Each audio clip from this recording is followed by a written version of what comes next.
అందరికీ నమస్కారం. నా పేరు రియా, జనసేన పార్టీ వీర మహిళ. అంబటి రాంబాబు. హా! అంబటి రాంబాబు అనగానే ఆంధ్ర రాష్ట్ర ప్రజలు అన్న మాట గుర్తొస్తూ ఉంటుందన్నమాట. ఆయనని ఆంబోతు రాంబాబు, ఆంబోతు రాంబాబు అంటారు. ఏనాటికైనా ఎప్పటికైనా ఈయన నేను ఆంబోతు రాంబాబుని కాదు, అంబటి రాంబాబునని ఏనాడైనా నిరూపించుకుంటాడేమో అనుకున్నాను. లేదు లేదు, నేను ఆంబోతు మాదిరే ఉంటానని చెప్పి నేను నడి రోడ్డు మీదకి వచ్చి ఆంబోతు మాదిరి రెంకలేసినప్పుడే అర్థమైపోయింది. ఆ పేరుని మీరు ఎంత ఓన్ చేసుకొని అందులోనే ఉంటాను అని అనే దానికి ఫిక్స్ అయిపోయారు. ఆ పేరు కావాలని మీరు ఫిక్స్ అయిపోయారు. అయినా నాకు మిమ్మల్ని ఏం లాభంలే, మీ నాయకుడు అనాలి. మీ అధినాయకుడే మారట్లేనప్పుడు కిందున్న క్యాడర్స్ ఎట్లా మాట్లాడతారు? మీ అధినాయకుడేమో రప్ప రప్ప తలలు నరుకుతా అంటాడు, మీరేమో రోడ్లెక్కి రంకెలేస్తానంటారు. ఆంధ్ర రాష్ట్ర ప్రజలు చూస్తూ కూర్చోక దానికి అంకెలు మార్చేశారు 150 నుంచి 11 వరకు. ఆయన మీ బుద్ధి మారుతుందా అంటే అస్సలు అబ్బే మేము మారేదేలే అన్నట్టుంది మీ పనితీరు. నాకు తెలియక అడుగుతా, ఇప్పటివరకు మీ జెండా గురించి మాట్లాడినా, మీ అజెండా గురించి మాట్లాడతా, మన అజెండా గురించి మామూలుగా ఆంధ్ర అజెండా గురించి మాట్లాడతా. మీ ప్రభుత్వ హయాంలో రాంబాబు గారు మీకు ఇచ్చిన శాఖ ఏంది? Irrigation minister. ఏనాడైనా వచ్చి మీరు ఇరిగేషన్ గురించి మాట్లాడింది, మీడియా ముందు వచ్చి మాట్లాడింది ఏమైనా ఉందా? మీ పనితీరు ఏమన్నా బాగుందా? పోనీ మీరు ఇరిగేషన్ మినిస్టర్గా ఉండొచ్చి సినిమా రివ్యూలు ఇచ్చిన రోజులు ఉన్నాయి, అర్థమవుతుందా? మీ ఇరిగేషన్ శాఖకి ఒక ఇరిటేషన్ తెప్పించే మాదిరి మీ పనితీరు ఉంది. కానీ కూటమి ప్రభుత్వంలో ఉన్న ఇరిగేషన్ మినిస్టర్ని చూసారా? ఒక ఇన్స్పైరింగ్ లీడర్గా ఉన్నారు డాక్టర్ నిమ్మల రామనాయుడు గారు. పనితీరు అంటే అట్లా ఉండాలి.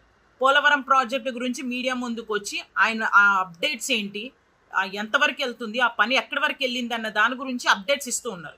కానీ మీరు వచ్చి మీడియా ముందుకు వచ్చి సినిమా రివ్యూలు ఇచ్చుకుంటూ కూర్చున్నారు. మీరు వచ్చి మళ్ళీ కూటమి ప్రభుత్వం గురించి మాట్లాడుతున్నారు. ఏం మనుషులయ్యా మీరు అసలు? ఇంకా మీ మాట తీరులు కానీ మీ బుద్ధులు కానీ అసలు ఇంకా మారవా? మీ ప్రభుత్వ హయాంలో బూతులు మాట్లాడి మాట్లాడి మాట్లాడి ఆంధ్ర రాష్ట్రానికి భవిష్యత్తు లేకుండా చేశారు.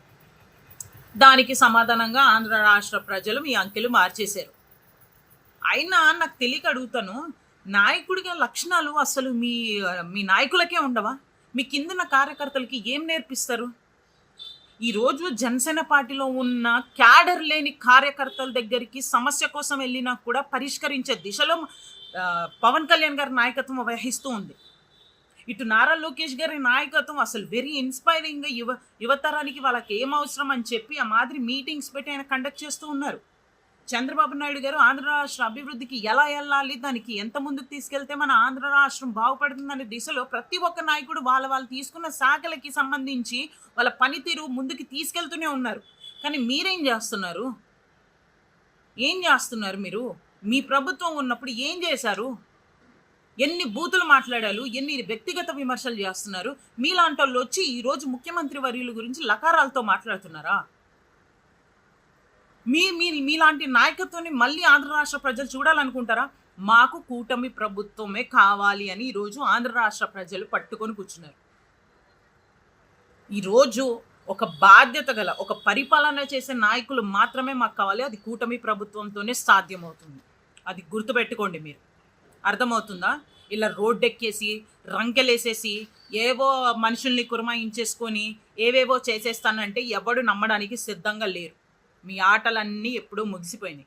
మీ ఆటలన్నీ చూసేశారు. మీకు ప్రభుత్వం మీ చేతిలో పెట్టినప్పుడే ఏమీ చెయ్యలేని చాతకని దద్దమ్మల్లా కూర్చున్నారు మీరు.